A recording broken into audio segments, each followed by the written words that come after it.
Buenos días, mi nombre es Daisy Méndez de Mención Derecho y con la presente unidad se busca distinguir las nociones fundamentales del derecho internacional público, la subjetividad internacional, las organizaciones internacionales, ya que estas son la visión del fenómeno jurídico que van unidas a las bases sociales respecto a lo que este ámbito opera. Por lo que si se considera al derecho general como un sistema de conjuntos de normas reguladoras de determinadas relaciones entre los individuos o sujetos de derecho internacional público, en razón con ello se debe hacer referencia a la sociedad respecto de su estructura, caracteres, valores y valores compartidos, lo cual se refleja en el ordenamiento jurídico de la sociedad que surge, pues la sociedad internacional es la base del derecho internacional público. De este modo, en, en este proyecto queda plenamente plasmada una frase de hecho donde decimos que los estados del mundo forman una comunidad regida por el derecho internacional. Para entender esta frase debemos irnos al origen del derecho internacional público, el cual tiene origen en Roma y se distinguía claramente en el ius civile, el cual era aplicable a los ciudadanos romanos, y el ius gentium, aplicable a todas aquellas personas que no poseían ciudadanía. Por lo tanto, el ius gentium de la época romana se asemejaba más a lo que hoy conocemos como el derecho internacional privado, ya que regulaba las transacciones jurídicas que tenían lugar entre particulares vinculados a diferentes potestades terrenales. Para poder conocer cómo surge el derecho internacional público, se debe hacer referencia a las diferentes etapas históricas donde se encuentran la Edad Antigua, donde no existía una comunidad internacional. Debido a esto no existía el derecho internacional público.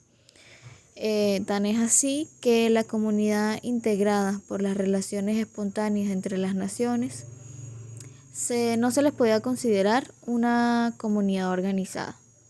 Luego viene la Edad Media, que a lo largo de este periodo no favoreció la formación del derecho internacional, ya que estaba la existencia del feudalismo y de las cruzadas que dificultaron la creación de la comunidad internacional, a pesar de la presencia del cristianismo en esta época. Las características más relevantes de la Edad Media fueron el esfuerzo de la Iglesia para disminuir las luchas. Fueron prohibidas las guerras feudales o las denominadas privadas. La actividad militar era causa por ideal caballeresco a partir de un código de honor. Los teólogos exigían que la guerra pública entre reinos respondiese a ciertos condicionamientos. El derecho de los tratados se reforzaba por la tradición y los juramentos, las prendas o los rehenes. Luego de esto viene la Edad Moderna. En este periodo suceden acontecimientos históricos muy importantes para el derecho internacional público, como son la Guerra de los 30 años, que se inició por diferencias religiosas y culminó con tratados de paz, con lo cual se enriqueció el derecho internacional, así como la independencia de las 13 colonias británicas de Norteamérica, la Revolución Francesa y la reunión del Congreso de Viena en 1815. Tenemos también la edad contemporánea. En esta época se dan dos acontecimientos importantes. Las dos guerras mundiales. Uno de los resultados más provechosos de la posguerra fue la creación de la Liga de Naciones, que puede ser considerada como un primer intento para organizar jurídicamente al mundo, y que posteriormente dio lugar a la creación de la Organización de las Naciones Unidas, conocida como la ONU.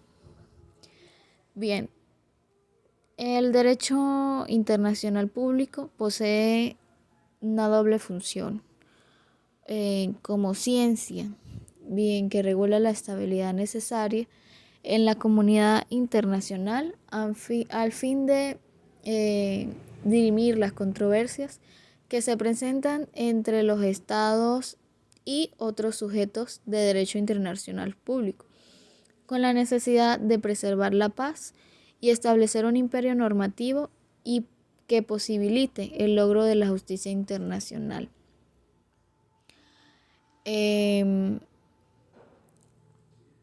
Tiene como fuentes el positivismo y el objetivismo.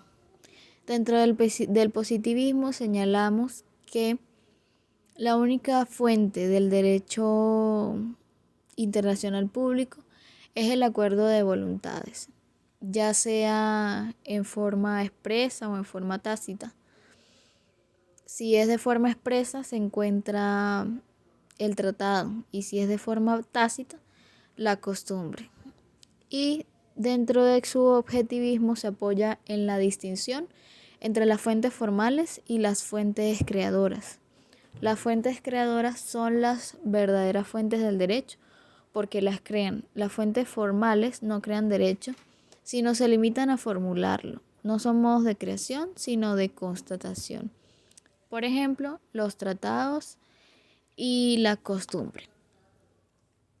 Bien, tenemos dentro del derecho internacional público quiénes son sujetos de derecho internacional. Un sujeto de derecho es la entidad sobre la cual incide la relación jurídica. Es la persona natural o jurídica susceptible de tener derechos y obligaciones en la aplicación de derecho. Dentro de los sujetos que son sujetos de derecho internacional público, valga la redundancia, son todos aquellos destinatarios de la norma jurídica internacional.